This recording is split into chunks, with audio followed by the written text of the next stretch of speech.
이 아메리칸 인디언들이 남긴 이 상형 문자에 따르면 어린이의 마음은 세모, 어른의 마음은 동그라미라고 합니다. 그래서 어린아이가 죄를 지으면 마음이 아픈 이유를 세모꼴 양심이 죄를 짓는 만큼 회전하면서 뾰족한 모서리로 마음을 긁기 때문이라고 생각했습니다. 그러나 살아가면서 모서리가 점점 닳아져서 동그랗게 변하고, 그래서 어른이 되면 잘못을 범해도 아픔을 별로 느끼지 못하게 된다고 여겼던 것이죠. 사실 어린이의 마음은 작은 일에도 아픔을 느낍니다. 또 순수하고 정직했던 젊은이가 점점 나이가 들면서 양심의 가책을 잘 느끼지 않는 무딘 사람으로 변하는 것을 보게 됩니다. 지금 우리의 마음은 어떤 모양일까요? 오늘 본문의 배경이 되는 빌립보라는 곳은요, 바울이 전도 여행 중에 방문했던 곳 중에서도 여러모로 아주 중요한 곳이었습니다. 빌립보는 마게도냐의 로마 속주로서 중요한 도시였을 뿐만 아니라 로마 식민지 중에서도 특수한 지위를 가지고 있었습니다. 이것은 곧 그 도시가 해외에 있지만 로마의 일부와 같다는 것을 의미하는 것입니다. 그래서 빌립보는 라틴어를 사용하였는데 지역 행정과 관세는 로마법의 지배를 받고 있었습니다. 이런 빌립보에서의 바울의 복음 전도는 유럽에서 최초의 복음 전도 사역이었을 이 사도의 활동이 이전까지는 복음을 들은 적 없는 로마 속주의 전략적 중심지에서의 사역이었음을 의미하는 것입니다. 사도 바울이 이 빌립보서를 쓸 당시는 1장에서 알 수 있듯이 감옥에 갇혀 있는 상태였습니다. 그렇다면 감옥에 있던 바울이 감옥 안에서까지 빌립보 교인들에게 편지를 쓴 이유가 무엇이었을까요? 바울은 빌립보 중에서도 특별히 오늘 본문의 말씀을 통해서 그리스도의 인격과 그리스도 안에 있는 구원의 길에 대해서 강하고 분명하게 진술하고 있습니다. 특히 5절부터 11절에는 예수님이 하나님의 본체이심에도 불구하고 참되고 완전한 인간이시라는 사실이 아주 명백하게 진술되어 있습니다. 바울은 그리스도께서 자기를 낮추셔서 우리와 같은 인간이 되시고 심지어 십자가에서 죽기까지 하신 다음에 하나님이 그를 지극히 높이셨다라고 말하고, 지극히 높이셨다라고 하는 그 말을 하나님에게 모든 무릎이 꿇게 하시고 또 모든 혀가 하나님을 인정하게 된다라고 말하는 구약성경 이사야 45장 23절의 말씀을 인용하여 강조하고 있습니다. 즉 하나님께서 예수 그리스도를 사람이 되기까지 낮추셨지만 결국 그의 순종으로 인해 하나님이 그를 만왕의 왕으로 지극히 높이셨다는 것입니다. 그리고 그의 그런 십자가에서 순종은 모든 죄인들을 사랑하시는 하나님의 사랑을 가장 잘 보여주시는 것이다라는 거죠. 도덕경을 썼던 도가의 창시자 노자는 이런 말을 했다고 해요. 강과 바다가 저들이 흘러내리는 골짜기를 지배하는 것은 강과 바다가 골짜기보다 낮기 때문이다. 그렇기 때문에 성인은 만약 사람들보다 높게 되기를 바란다면 사람들보다 낮게 있지 않으면 안 된다. 만약 사람들보다 앞장서고 싶다면 그들 뒤에 있지 않으면 안 된다. 그리하여 성인은 설사 사람들보다 높이 있어도 사람들은 그것을 느끼지 못하며 사람들 앞에 서 있어도 사람들은 그것을 보지 못하니 그것으로 괴로워하지 않는다. 성인은 누구하고도 말다툼을 하지 않고 세상의 어느 누구도 그와 시비를 벌이지 않는다. 그렇기 때문에 세상은 끊임없이 그를 기다리는 것이다. 세상의 대부분의 사람들은 상대방보다 높아지기를 원하고 많은 것을 가지려고 하고 또 유명해지기를 갈망합니다. 이름하여 부와 명예와 권세를 탐하는 것이죠. 바로 이런 세상 속으로 하나님의 아들 예수님께서 오신 것입니다. 노자는 사람들보다 높게 되기를 원한다면 낮아져야 한다고 말했어요. 그렇다면 성경은 예수님에 대해서 어떻게 말하고 있을까요? 오늘 본문 6절에 그는 근본 하나님의 본체시나 하나님과 동등됨을 취할 것으로 여기지 아니하시고, 그리고 8절에 사람의 모양으로 나타나사 자기를 낮추시고 죽기까지 복종하셨다고 말씀합니다.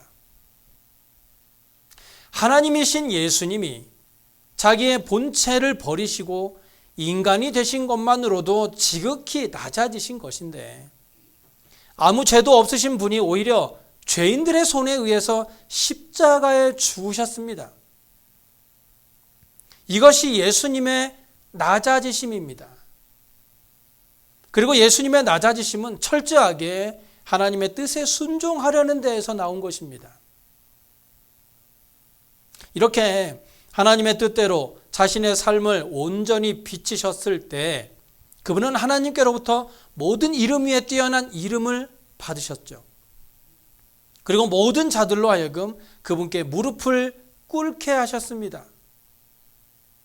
이것이 하나님의 뜻이었던 것이죠. 낮아질 대로 낮아지는 삶. 그러나 그런 낮아짐으로 인하여 결국 모든 이름 위에 뛰어난 영광을 얻게 되는 삶.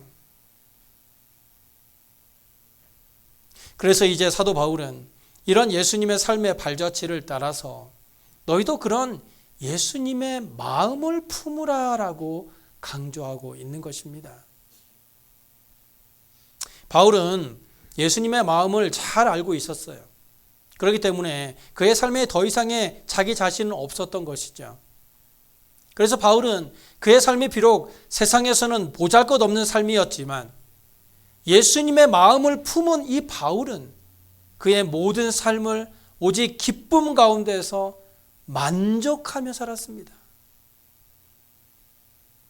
그는 고난 중에서도 그리고 감옥 속에서도 기뻐하고 감사하며 원수까지도 사랑할 수 있는 온 세계를 그리스도의 복음으로 정복해가는 이 능력의 마음이 오직 예수 그리스도로부터 오는 것임을 깨달았던 것입니다.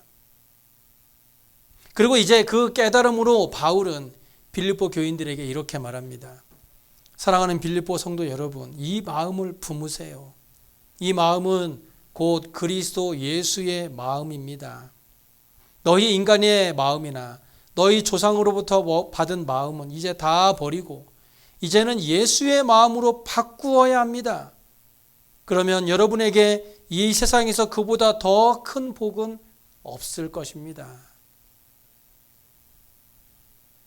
그렇다면 바울이 그토록 강조했던 예수님의 마음은 무엇이었을까요? 첫째로 예수님의 마음은 교제의 마음입니다. 빌립보서 2장 1절을 보실까요? 그러므로 그리스도 안에 무슨 권면이나 사랑의 무슨 위로나 성령의 무슨 교제나 긍휼이나 자비가 있거든. 여기 성령의 무슨 교제가 있거나라는 이 말씀은요, 예수 그리스도의 교제의 마음이 너희에게 있다고 하면 이라는 말로 해석할 수 있습니다. 예수 그리스도의 교제의 마음이 너희에게 있다고 하면, 이 교제의 마음은 신약에서 참여, 교제, 함께 하다랑으로 번역되는 헬라어 코인이라는 말에서 나왔습니다. 이 코인이라는 말의 기본적인 개념은 어느 것에 누구와 함께 참여하는 것입니다. 이것이 코이노니아로 발전하게 되었는데 곧 함께하기 또는 교제의 뜻으로 발전하게 되었던 것이죠. 그리스도 예수의 마음은 어느 누구와도 막힘이 없는 것입니다. 설령 원수라 할지라도 막힘이 없는 마음입니다. 자식을 죽인 원수라 할지라도 그와 화해할 수 있는 마음인 것이죠. 이것은 곧 우리가 예수 그리스도의 마음을 가질 수만 있다면 도저히 용서할 수 없는 사람도 용서할 수 있게 된다는 것입니다. 그런데 사람들은요, 보통의 사람이 그런 예수의 마음을 어떻게 가질 수 있느냐라고 말합니다. 그런 마음은 성직자들이나 성인들만 가질 수 있다고 말하죠. 그런데 사실 솔직하게 말씀드리면 목회자에게도 그런 마음은 쉽지 않습니다. 그렇다고 해서 우리에게 전혀 불가능한 일일까요?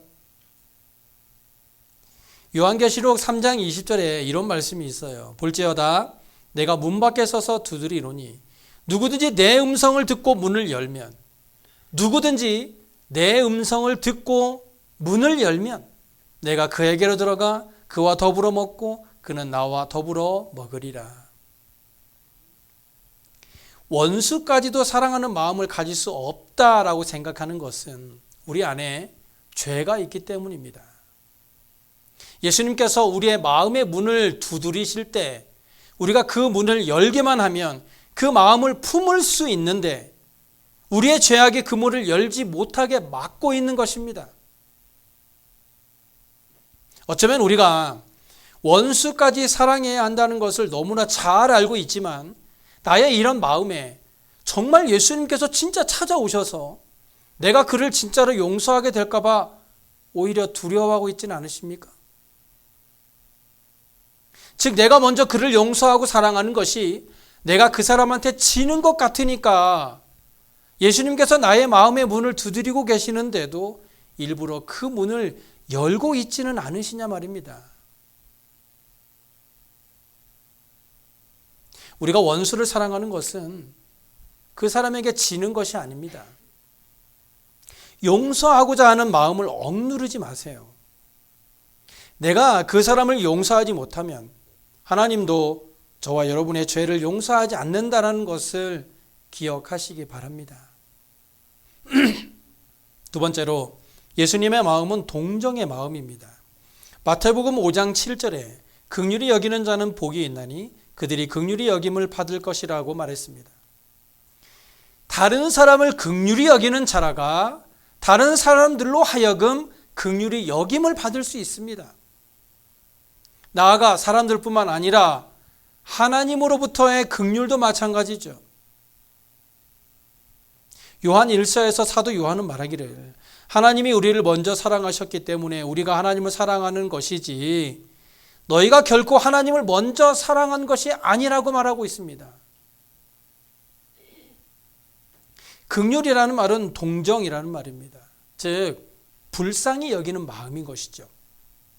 그래서 예수님께서 이 팔복을 말씀하시면서 긍휼히 여기는 자가 긍휼히 여김을 받을 것이다 라고 말한 것은 우리가 먼저 하나님으로부터 불쌍히 여김을 받고 주의 사랑으로 구원함을 얻고 죄 용서함을 받았으니 우리도 다른 사람을 긍휼히 여기는 것은 당연하다라는 거예요. 반대로 생각해 보면 우리가 다른 사람을 긍휼히 여기지 않는다면 하나님도 우리를 긍휼히 여기지 않는다는 것입니다. 예수님이 이 땅에 계실 때를 살펴보면 주로 나약한 자, 고독한 자, 죄와 허물이 많은 자들을 불쌍히 여기셔서 긍휼히 여기셨음을 찾아볼 수 있습니다. 그것이 바로 예수님의 마음이에요. 우리가 긍휼히 여기시는 예수님의 마음을 담지 못한다면 우리의 죄 또한 하나님의 긍휼하심을 얻지 못한다는 것이 되겠죠. 우리는 모두가 하나님의 긍휼이 필요한 사람들입니다. 하나님이 우리를 긍휼히 여기지 않으시면 우리는 이 땅에서 잠시도 평안할 수 없습니다. 그러므로 우리가 하나님의 긍휼을 얻기 위하여 우리도 긍휼을 베풀어야 하는 것입니다. 세 번째로 예수님의 마음은 자비의 마음입니다. 이 자비라는 말은 신약 성경에서 주로 은혜와 관련이 있습니다. 이것은 궁핍이나 무력한 가난, 빚에 빠져 있고 호의적인 대우를 주장할 권리가 없는 사람에 대한 동정으로 해석되어집니다. 한마디로 불쌍한 사람에 대한 따뜻한 마음을 말합니다. 이런 자비의 마음을 가장 잘 표현한 것이 바로 베드로의 질문이죠. 베드로는 예수님께 형제가 잘못하면 과연 몇 번을 용서해야 되는지에 대해서 질문을 합니다. 그런 베드로에게 예수님은 7번을 70번까지라도 라고 대답하죠. 이 예수님의 마음은요, 끝까지 용서하는 마음입니다. 근데 우리는 어떻습니까? 그나마 참을성이 많다라고 하는 사람이 딱 3번만 아닙니까? 내가 딱 3번만 용서해 준다. 그런데 이 용서에서 중요한 것은요, 상대방의 죄의 성격이나 그 비중에 따라서 결정되어지는 것이 아니다라는 거예요. 즉, 무엇이든지 그 사람이 누구든지 용서하되 용서에 한계를 두지 말고 끝까지 용서하라는 것입니다. 그리고 이런 용서는 이미 저와 여러분을 향해서 하나님께서 보여주셨습니다. 우리들의 삶을 한번 보세요. 하나님은 우리의 죄를 도대체 몇 번이나 용서하고 계실까요? 만약 하나님께서 저와 여러분을 향해서 내가 딱 3번만 너를 용서할 것이다 라고 한다면 우리는 어떻게 될까요? 이렇게 우리는 이미 하나님으로부터 제한 없는 용서를 받고 있습니다. 이미 예수님을 통해 우리의 모든 죄를 용서하신 하나님께서 우리가 매일 살아가면서 짓고 있는 죄까지도 우리가 회개하기만 하면 다 용서해 주시기로 이미 작정하고 계시니 이 얼마나 놀라운 사랑을 우리가 받고 있는 것입니까? 네 번째로 예수님의 마음은 경쟁심이 없는 마음입니다. 본문 3절에 아무 일에든지 다툼이나 허영으로 하지 말라고 말씀합니다. 다툼이라고 하는 말은 경쟁심이라는 말입니다. 이 경쟁심은 다른 사람과의 비교에서 오는 것이죠. 우리는 다른 사람과 비교할 것이 아니라 예수 그리스도와 비교해야 합니다. 우리가 얼마나 예수님과 다른 삶을 살고 있는지를 비교하고 예수님을 따라가기 위해 최선을 다해서 살아가야 하는 것이죠. 부모는 자식을 향하여 너는 이 애비보다 더 훌륭한 사업가가 되어야 해. 너는 애비보다 더 훌륭한 선생이 되어야 해. 너는 애비보다 더 잘 살아야 돼 라고 말합니다. 그런데 예수님께서는요, 저와 여러분들을 향해 너희는 나보다 더 선하면 좋겠다. 너희는 나보다 더 의롭게 되기를 바란다. 너희는 나보다 더 뜨거운 열심이 있기를 바란다. 너희는 나보다 더 하나님을 사랑하길 원한다라고 말씀하십니다. 우리의 경쟁자는 예수님입니다. 우리의 비교자는 예수님이에요. 내가 예수님과 비교할 때 얼마나 의로움이 있으며 내가 예수님과 비교할 때 얼마나 선함이 있으며 얼마나 사랑이 있는가, 우리의 삶을 예수님의 삶과 비교해야 하는 것이죠. 우리의 경쟁자는 사람이 아닙니다. 우리가 비교해야 할 분은 예수님이지 나보다 조금 더 가진 그 사람이 아니라는 거예요. 내가 어떻게 하면 예수님의 마음과 비교해 가면서 예수님을 조금이라도 닮아가려고 할 때 조금이라도, 아주 조금이라도 예수님의 거룩하심을 이루며 살아갈 수 있게 될 것입니다.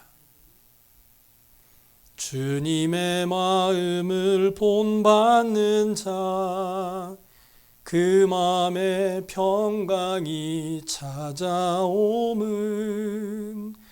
험악한 세상을 이길 힘이 하늘로부터 임함이로다. 주님의 마음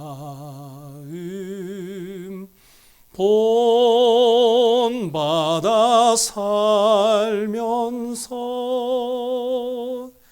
그 거룩하심 나도 이루리. 주님의 마음을 본받는 자의 마음에 평강이 찾아오는 것은 이 험악한 세상을 이길 힘이 세상으로부터 오는 것이 아니라 하늘로부터, 즉 주님의 마음으로부터 오기 때문입니다. 그렇기 때문에 주님의 마음을 본받아 살면서 그 거룩하심을 이루기 위해 소망해야 하는 것입니다. 이제 마지막으로 우리가 품어야 할 예수님의 마음은 남을 낮게 여기는 마음입니다. 여러분, 지는 것이 이기는 것이다 라는 말을 어떻게 생각하십니까? 정말 지는 것이 이기는 것일까요? 예수님은 마태복음 5장 39절 이하에 오른뺨을 때리거든 왼뺨도 돌려대고 겉옷을 달라면 속옷까지 주고 억지로 오리를 가게 하거든 그 사람과 십리를 동행하라고 말씀해 주셨어요. 이게 가능한 말씀입니까? 우리가 이렇게 할 수 있을까요? 예수님께서 이렇게 말씀하신 이유는 그 사람을 나보다 낮게 여기라는 것입니다. 내가 그 사람 위에 있지 않고 그 사람보다 낮은 곳에 있다고 생각하면 억울한 상황에서도 그에게 선을 베풀 수 있다는 거예요. 그래서 바울은 오늘 본문 5절에 이렇게 말씀하죠. 너희 안에 이 마음을 품으라. 이 마음은 곧 그리스도 예수의 마음이다. 켈빈 밀러라는 작가의 내면의 식탁이라는 책에 오래된 나무로 만든 다이너마이트 상자 이야기가 있습니다. 이 상자는 다이너마이트라는 폭탄을 옮기기 위해서 19세기에 만들어졌으며 안에 든 폭발성의 내용물이 운송될 때 생기는 충격을 잘 견디도록 아주 조심스럽게 제작되었습니다.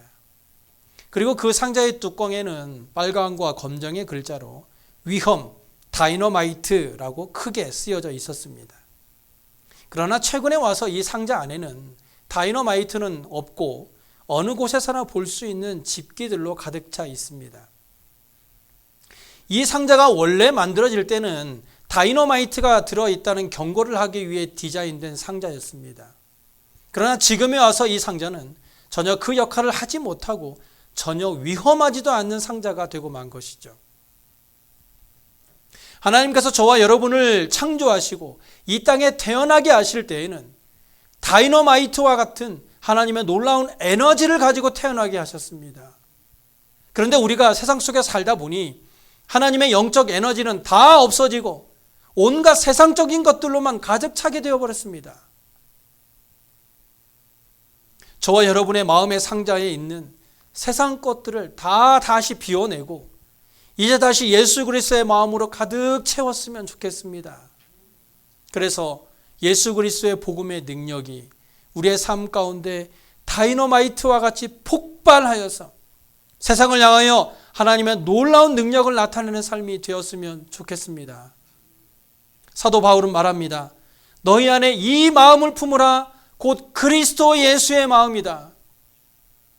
우리가 예수 그리스도의 마음을 품어 우리의 영적인 열정을 폭발시켰으면 좋겠습니다.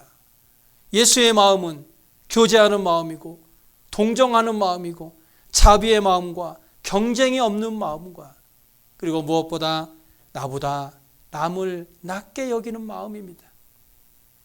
이제는 우리가 이런 예수의 마음을 품고 가득 채우고 예수의 마음이 곧 나의 마음이 되어서 예수님의 생각이 곧 나의 생각이 되어서 하나님의 놀라운 영적 에너지를 가지고 영적인 열정을 다시 회복할 수 있는 저와 여러분의 삶이 되시길 간절히 소원합니다. 기도하겠습니다.